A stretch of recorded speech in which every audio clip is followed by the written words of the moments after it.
Hey brother, we reviewed your music theory today, okay? We talked about triads, and more broadly harmony, which means the art of combining notes. So melody is the art of single note sequences, right? So you start with an E major scale on the first string. It's the most famous melody of all time. And it consists of 7 notes plus an octave. But if you separate the root, third, and fifth, you get a very specific kind of melody. That signals a chord in our minds, because that's how harmony is built, with roots, thirds, and fifths. If I flatten the third, I get a minor melody. If I flatten the fifth, I get a diminished melody. If I sharpen the fifth from a major third, I get an augmented melody. Sorry. None of those are chords. Those are just melodic chords, what we call arpeggios, technically. But now, instead of playing root third like this, I just put E5 as a root. Now I have an interval, which is a 2-note combination. So this is called a major third. And this is called a minor third.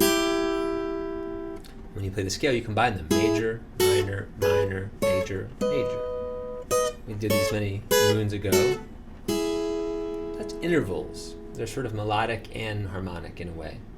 But we want a fifth too. We want 1, 3, 5, E, G sharp, B.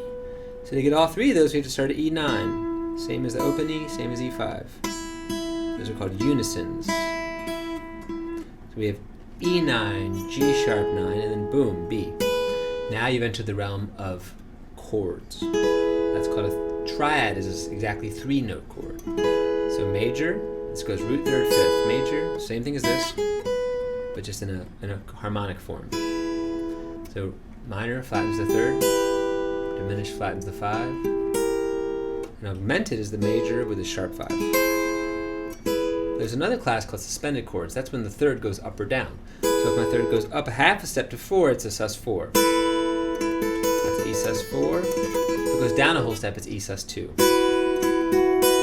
So E major, E sus4, E sus2, E. Then we saw how you could combine the different E chords together. So you can get this E here, which is just the D shape moved up. So here's your E chord, then E, then the high E, 13, 12, 12, and that's 3, 5, 1. So you have 1, 3, 5, 3, 5, 1, and then the D shape is 5, 1, 3.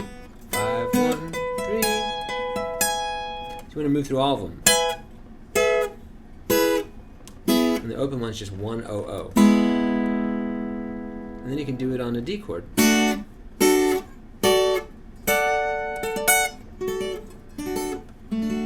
C chord would just start here.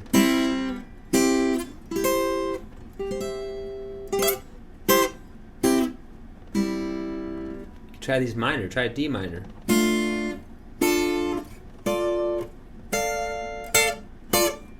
Whoops. E minor.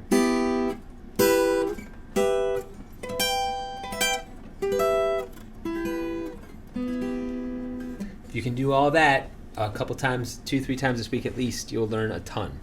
And then last point, you already know where a lot of the thirds are, even though this is the only one you have memorized, because whenever your D goes D minor, you know that high voice is a third.